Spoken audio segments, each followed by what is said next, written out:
Assalamualaikum warahmatullahi wabarakatuh dan salam sejahtera.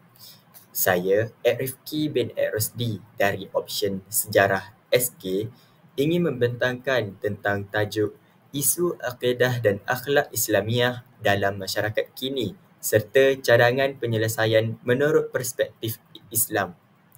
Jadi, kita masuk kepada pengenalan di mana Islam ialah agama yang menyeluruh dan menekankan keseimbangan antara akidah iaitu keimanan dan akhlak iaitu moral. Jadi, apa itu masyarakat madani yang unggul sebenarnya? Masyarakat madani yang sebenar bermaksud masyarakat yang berilmu, beriman, berakhlak dan hidup dalam suasana aman, adil serta sejahtera. Tetapi ianya tetap maju dari segi ekonomi dan pembangunan serta ianya juga teguh dari segi keimanan, nilai moral dan disiplin sosial. Dalam konteks Islam, asas kepada masyarakat madani ialah akidah yang benar dan akhlak yang mulia. Kedua-duanya perlu bergerak seiring dengan peredaran zaman kerana akidah menjadi akar keimanan manakala akhlak pula menjadi sebagai buah daripada keimanan tersebut. Namun, realitinya, masyarakat Islam pada masa kini, khususnya dalam kalangan remaja dan juga kanak-kanak, berdepan dengan pelbagai cabaran dari segi keimanan dan juga moral yang dapat menggugat pegangan umat Islam mereka akibat arus globalisasi, kemajuan teknologi maklumat serta pengaruh budaya luar yang tidak selaras dengan nilai-nilai Islam. Dunia moden yang serba canggih telah membawa pelbagai ideologi baru yang menular melalui media sosial, hiburan dan cara hidup global. Maka, hari ini saya akan mengupas isu-isu semasa berkaitan akidah dan juga akhlak dalam masyarakat kita serta akan memberikan cadangan penyelesaian yang menurut perspektif Islam. Baiklah, sekarang kita masuk kepada slide seterusnya iaitu isu umum akidah dan akhlak Islamiah. Di mana secara umumnya umat Islam pada masa kini sedang berhadapan dengan krisis identiti dan kelemahan pegangan agama yang amat membimbangkan. Walaupun hidup dalam suasana moden dan serba canggih, ramai yang semakin jauh dari asas ajaran Islam dari hari ke hari. Krisis ini berlaku apabila individu tidak lagi menjadikan agama sebagai panduan utama mereka dalam kehidupan. Nilai Islam yang menekankan keseimbangan antara dunia dan akhirat semakin diabaikan, digantikan dengan cara hidup yang berpaksikan kepada nafsu, kebebasan, kebebasan tanpa batas dan keseronokan semata-mata. Fenomena ini amat ketara dalam kalangan generasi muda.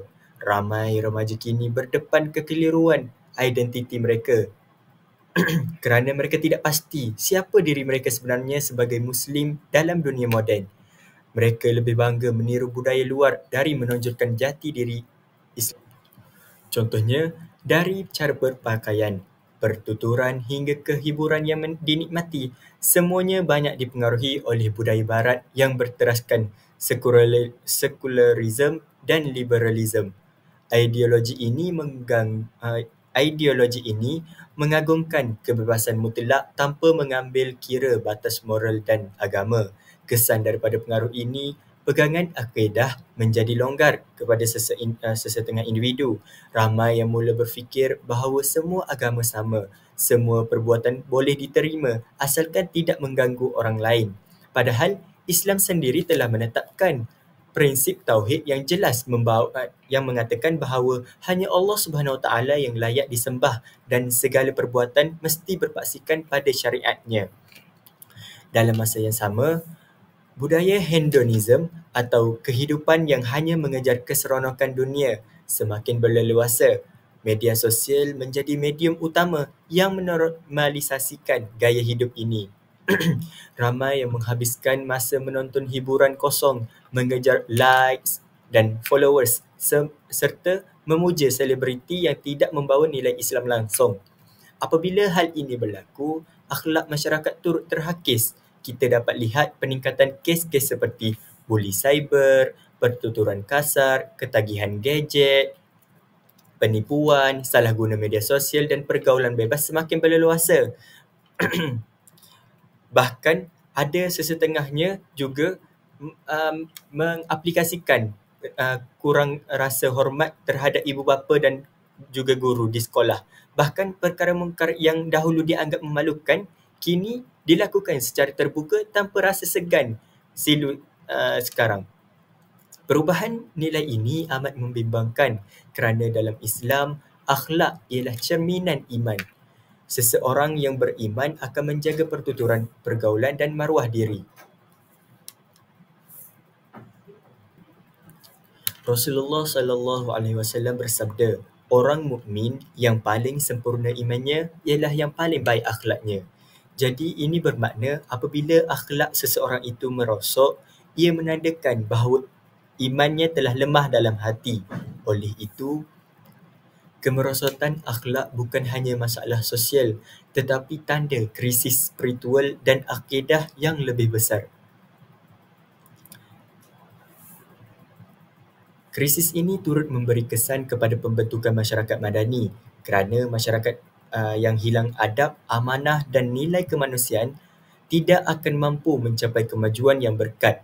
Kemajuan fizikal tanpa kemajuan rohani hanya akan melahirkan generasi yang bijak teknologi tetapi miskin jiwa dan adab mereka.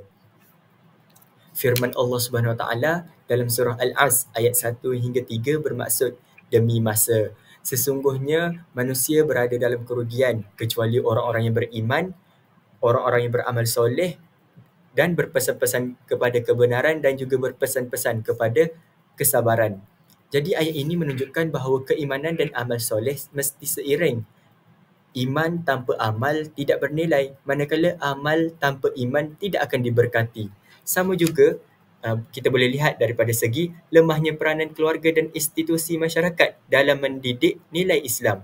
Kerana tanpa adanya peranan mereka ini, remaja ataupun anak-anak mereka sendiri akan gugur di medan pertempuran kerana tidak mempunyai orang kata arahan daripada seseorang untuk menghalang apa yang dilakukan oleh mereka sama ada betul ataupun salah. Hal ini krisis ini menyebabkan umat Islam hilang jati diri dan identiti sebagai Muslim yang sebenar, tidak seperti yang terdahulu, di mana kita dapat tahu dahulu umat Islam antara umat yang paling gah di seluruh dunia, bukan sekadar di negara Malaysia tetapi di era globalisasi juga. Baiklah, sekarang kita masuk kepada isu khusus di mana pengaruh media sosial terhadap akidah dan akhlak remaja. Dalam masyarakat Islam hari ini, antara punca utama berlakunya krisis akidah dan keruntuhan akhlak ialah pengaruh media sosial yang sangat kuat terhadap kehidupan seharian kita pada hari ini, di mana media sosial seperti TikTok, Instagram dan juga YouTube menjadi platform utama bagi remaja untuk mencari hiburan dan identiti diri mereka. Namun, adakah media sosial ini mampu memberi kebaikan ataupun memberi keburukan kepada mereka?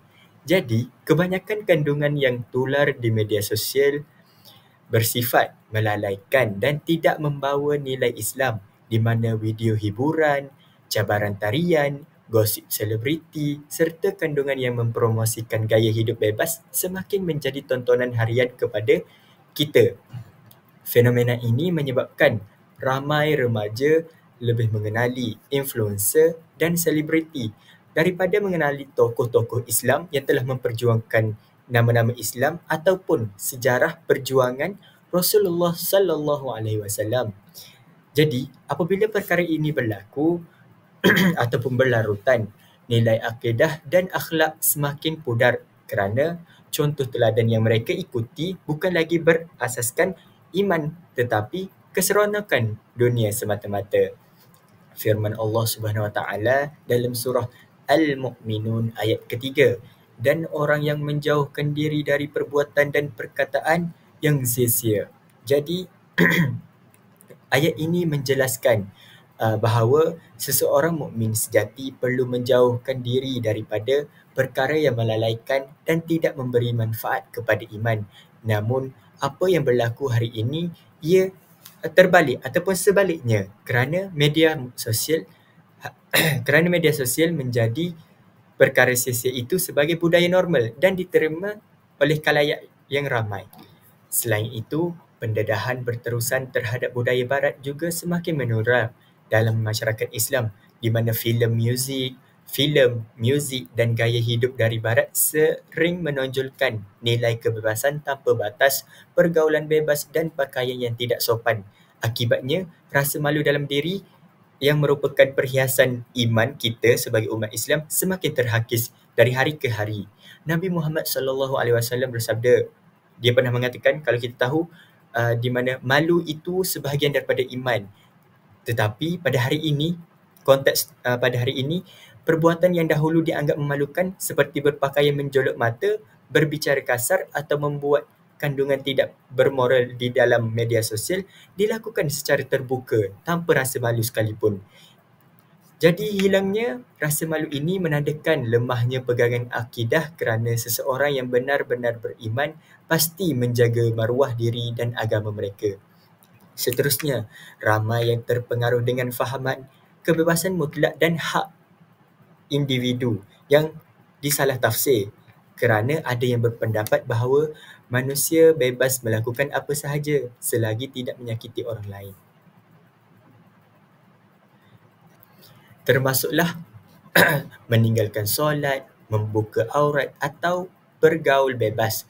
Mereka menganggap agama tidak berhak mencampuri urusan peribadi mereka. Sedangkan dalam Islam, kita tahu kebebasan itu tidak mutlak. Setiap manusia mempunyai tanggungjawab terhadap Allah Subhanahu Wa Taala dan batas yang telah ditetapkan oleh syariat. Firman Allah Subhanahu Wa Taala dalam surah Al-Baqarah juga ada mengatakan di dalam ayat 208, wahai orang-orang yang beriman, masuklah kamu ke dalam Islam secara keseluruhan dan janganlah kamu menurut langkah-langkah syaitan. Ini bermaksud Islam bukan sekadar pegangan di masjid atau dalam ibadah tertentu, tetapi satu cara hidup yang lengkap. Menolak sebahagian hukum atas alasan kebebasan adalah satu bentuk kelemahan akidah yang ditonjolkan oleh seseorang individu tersebut. Akibat salah tafsir kebebasan ini, ramai remaja lebih meniru gaya hidup influencer berbanding mencontohi sunnah Rasulullah SAW. Mereka lebih mengikuti trend berpakaian, gaya percakapan, malah cara hidup yang bercanggah dengan ajaran Islam semata-mata untuk melihatkan moden dan diterima oleh masyarakat lain. Sedangkan kalau kita tahu Rasulullah SAW ialah sebaik-baik contoh teladan. Allah Subhanahu Wa Taala juga seperti dalam surah Al-Ahzab ayat 21, sesungguhnya telah ada pada diri Rasulullah itu contoh teladan yang baik bagi kamu, iaitu bagi orang yang mengharapkan rahmat Allah. Jadi di sini kita dapat melihatkan bahawa umat Islam perlu kembali menjadikan baginda sebagai ikon utama kehidupan, bukan personaliti media sosial yang mengejar populariti.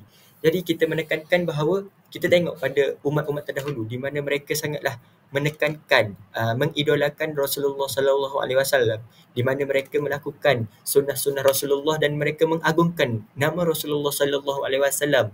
Tetapi berbalik pada zaman kita sekarang, kita lebih menekankan tentang ajaran daripada barat. Bukannya kita ambil daripada Rasulullah SAW terdahulu. Itulah yang menyebabkan krisis identiti dan kelemahan spiritual dalam kalangan generasi muda Islam ini semakin terhakis.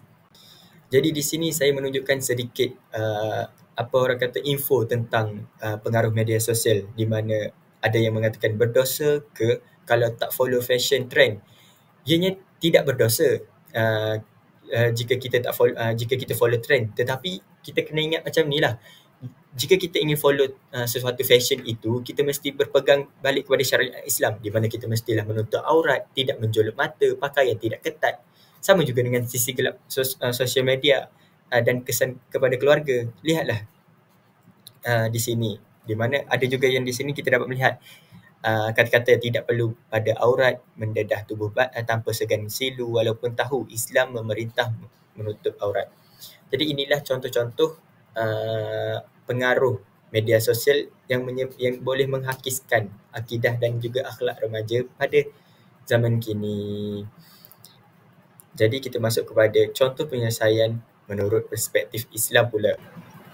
Baiklah, jadi bagi menanggani kemerosotan akidah dan juga akhlak ini, yang pertama, Islam menekankan pendekatan yang menyeluruh di mana ia melibatkan pendidikan, keluarga, masyarakat dan juga pemerintah, di mana pendidikan Islam mesti diperkuatkan secara berterusan, bermula dari rumah hingga ke sekolah. Ibu bapa perlu menjadi contoh teladan kepada anak-anak dalam aspek solat, adab dan juga gaya hidup yang berlandaskan Islam. Di mana selain itu juga kita pergi pula kepada konsep guru, di mana guru pula harus menjadi model akhlak mulia di sekolah yang mampu membimbing pelajar bukan sahaja dalam akademik tetapi juga dari segi nilai dan juga spiritual. Kedua, kerajaan perlu memperkukuhkan program-program pembangunan rohani dan moral dalam kalangan masyarakat, khususnya golongan muda. Contohnya program seperti kempen kesedaran, seminar kerohanian dan juga aktiviti sukarelawan berasaskan Islam dapat membantu membina jati diri Muslim yang seimbang antara ilmu dan juga iman. Ketiga, media sosial perlu dimanfaatkan sebagai saluran dakwah dan juga penyebaran ilmu. Pendakwah institusi agama dan juga agensi kerajaan boleh menggunakan platform digital ini untuk menyebarkan mesej Islam yang mudah difahami dan juga menarik. Kandungan yang bermanfaat seperti video tazkirah, nasihat akhlak dan juga pengajaran sirah Rasulullah sallallahu alaihi wasallam harus diperkasakan agar mampu menandingi pengaruh negatif media hiburan. Seterusnya, penghayatan ibadah perlu dipupuk dalam kehidupan harian. Ibadah seperti solat, zikir, membaca Al-Quran dan doa bukan sekadar amalan ritual tetapi latihan rohani untuk membentuk hati yang tenang dan bersih daripada pengaruh buruk. Firman Allah juga ada mengatakan dalam surah Ar-Ra'd ayat 28, ketahuilah dengan mengingati Allah hati akan menjadi tenang. Akhir sekali, penyelesaian ini memerlukan kerjasama antara semua, di mana kita perlukan kerjasama erat antara masyarakat dan juga pemerintah dalam membina ekosistem sosial yang berteraskan nilai Islam. Masyarakat berperanan saling menasihati dan menegur dengan hikmah, manakala pemerintah pula memastikan dasar dan polisi negara mendukung pembangunan spiritual serta moral rakyat. Jadi secara ringkasnya saya boleh mengatakan jika semua pihak memainkan peranan masing-masing, insya-Allah kita dapat melahirkan generasi Muslim yang berakidah kukuh, berakhlak mulia dan menjadikan asas kepada pembentukan Malaysia Madani yang seimbang dan juga berkat. Jadi di sini saya ada meletakkan contoh dalil dan juga hadis, dalil dan hujah Islam di mana dalam surah Al-Ankabut ada mengatakan bahawa di mana surahnya berbunyi Utlu ma uhiya ilayka minal kitabi wa aqimus salata innas salata tanha 'anil fahsya'i wal munkar Waladzikrullahi akbar wallahu ya'lamu ma tasna'un. Sadaqallahul azim. Jadi di dalam surah ini ada mengatakan bahawa wahai Muhammad, akan apa yang diwahyukan kepadamu dari Al-Quran dan dirikanlah sembahyang dengan tekun. Sesungguhnya sembahyang itu mencegah dari perbuatan yang keji dan mungkar dan sesungguhnya mengingati Allah adalah lebih besar faedahnya dan kesannya, dan ingatlah Allah mengetahui akan apa yang kamu kerjakan. Jadi di sini saya boleh mengatakan bahawa kita perlulah solat agar kita dapat menghindari daripada perbuatan yang keji dan mungkar, di mana ianya merupakan satu kepentingan untuk meningkatkan akhlak dan juga akidah kita sebagai umat Islam. Seterusnya adalah hadis Nabi SAW, riwayat Ahmad, di mana ia ada mengatakan bahawa Rasulullah diutuskan untuk menyempurnakan akhlak mulia. Jadi dalil ini menegaskan bahawa akidah yang kukuh dan ibadah yang benar akan melahirkan akhlak yang baik. Jadi sebagai penutup, akidah dan akhlak Islamiah ialah teras kekuatan umat Islam. Umat Islam perlu memperkukuhkan iman, ilmu dan adab dalam kehidupan harian. Dengan penghayatan nilai Islam, kita dapat membina masyarakat madani yang seimbang, berilmu dan berakhlak mulia. Jadi setiap individu perlulah memainkan peranan ke arah pembentukan ummah yang unggul dan berintegriti, sejajar dengan apa yang kerajaan minta pada zaman kini. Jadi kita perlulah saling berganding bahu untuk meningkatkan keimanan di dalam diri kita. Dalam masa sama, bukan keimanan sahaja ditingkatkan tetapi akidah dan juga akhlak kita sendiri. Jadi sekian itu saja daripada saya. Assalamualaikum warahmatullahi wabarakatuh dan salam Malaysia Madari. Ini rujukan dan juga terima kasih. Assalamualaikum.